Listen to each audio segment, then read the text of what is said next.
Beras jadi rebutan, tapi pemerintah baru mau ekspor kalau syarat ini terpenuhi. Beras premium Indonesia tengah jadi primadona baru di pasar Asia Tenggara. Dari Malaysia hingga negara-negara ASEAN lainnya, permintaan terus berdatangan. Tapi, pemerintah Indonesia tak gegabah. Presiden Prabowo Subianto memilih mengutamakan kebutuhan rakyat dulu sebelum menjual ke luar negeri. Beberapa negara sudah mendekati kita. Saya dapat laporan dari Menteri Pertanian dan Menko Pangan, mereka minta agar kita kirim beras ke mereka, ungkap Prabowo saat peluncuran Gerakan Indonesia Menanam Gerina di Banyuasin, Rabu, tanggal 23 April tahun 2025. Namun, ia menegaskan, saya izinkan dan saya perintahkan kirim beras ke mereka, dan kalau perlu sekarang, atas dasar kemanusiaan. Kita jangan terlalu cari untung besar. Sikap ini tak lepas dari kondisi Malaysia yang kini sedang kritis dalam urusan beras. Negara tetangga itu dilaporkan sedang kesulitan menjaga stok pangan karena panen lokal menurun, harga melonjak, dan petani yang makin sedikit. Malaysia memang sudah menyampaikan minat. Tapi saat ini, prioritas kami adalah ketahanan pangan nasional, ujar Menteri Pertanian Amran Sulaiman. Amran menyebut, permintaan itu akan ditanggapi setelah stok dalam negeri aman. Langkah ini menjadi perisai agar Indonesia tak mengalami krisis serupa. Direktur Jenderal Pengembangan Ekspor Nasional Kemendak, Fajarini Puntodewi, menyebut beras Indonesia punya daya tarik tersendiri. Meski belum merinci volume ekspor, ia memastikan permintaan terus datang. Beras premium, beras eksotis kita itu memang sudah diekspor. Dan kayaknya masih banyak yang cari di ASEAN, katanya saat ditemui di Jakarta, Kamis tanggal 24 April tahun 2025. Di saat pasar luar negeri meminta, kondisi dalam negeri justru sedang panen raya. Badan Pusat Statistik BPS mencatat, produksi beras Januari-Mei tahun 2025 diprediksi tembus 16,62 juta ton, naik 12,4% dari tahun sebelumnya. BPS juga mengungkapkan potensi panen Maret-Mei diperkirakan mencapai 13,14 juta ton, dengan luas lahan panen naik hingga 4,3 juta hektare. Namun, Deputi Statistik Produksi BPSM, Habibullah mengingatkan bahwa ini baru potensi, cuaca ekstrim masih bisa mempengaruhi hasil panen. Di sisi lain, Malaysia menghadapi kenyataan pahit. Menurut laporan The Malaysian Reserve, negara itu kini hanya bisa memenuhi 56,2% kebutuhan berasnya sendiri. Target swasembada 75% pada 2025 tampak kian jauh. Kondisi makin parah karena lahan pertanian berkurang, irigasi tua, dan banyak petani yang pensiun. Dampaknya, lebih dari 10.000 hektare sawah rusak akibat perubahan iklim. Hama seperti ulat gerayak dan kumbang juga memukul hasil panen. Pemerintah sudah naikkan subsidi, tapi struktur industri kita masih perlu reformasi besar, kata Mario Valeriano, Direktur IADA Barat Laut Selangor. Malaysia kini menargetkan swasembada 80% di 2030. Tapi Mario bilang, itu hanya akan tercapai kalau kita berani investasi besar-besaran untuk perbaikan irigasi dan adaptasi iklim.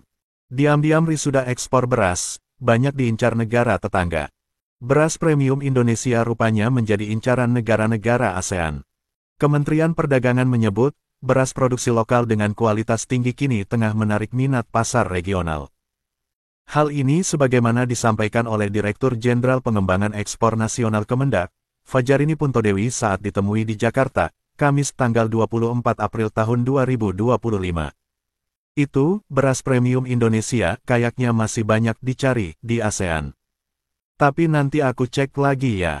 Tapi kalau nggak salah masih banyak diminati di ASEAN, ucap Fajarini.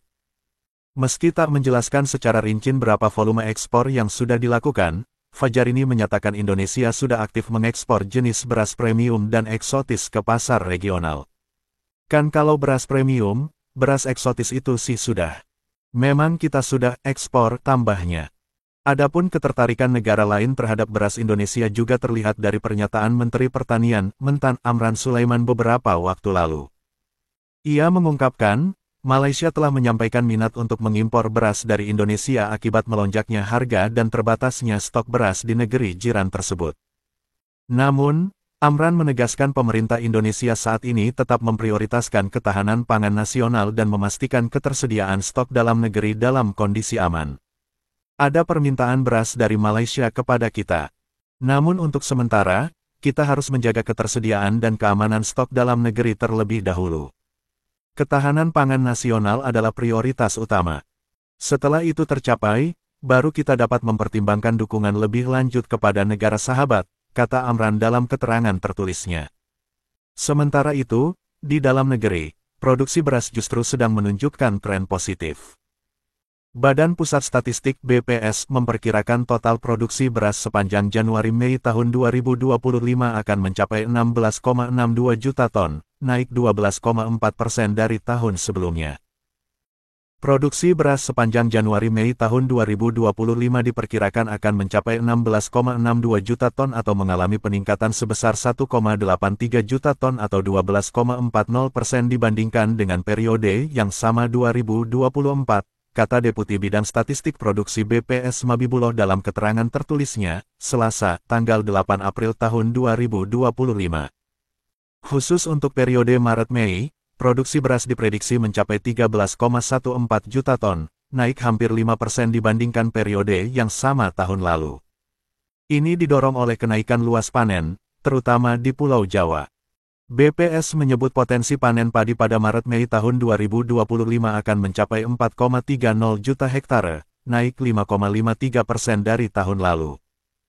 Secara keseluruhan, produksi padi sepanjang Januari-Mei tahun 2025 diperkirakan menyentuh 28,85 juta ton gabah kering giling (GKG), atau naik 3,18 juta ton dari periode yang sama tahun 2024. Namun, BPS juga mengingatkan angka ini masih berupa potensi. Kondisi cuaca dan pertanaman beberapa bulan ke depan akan sangat menentukan apakah produksi benar-benar akan setinggi itu.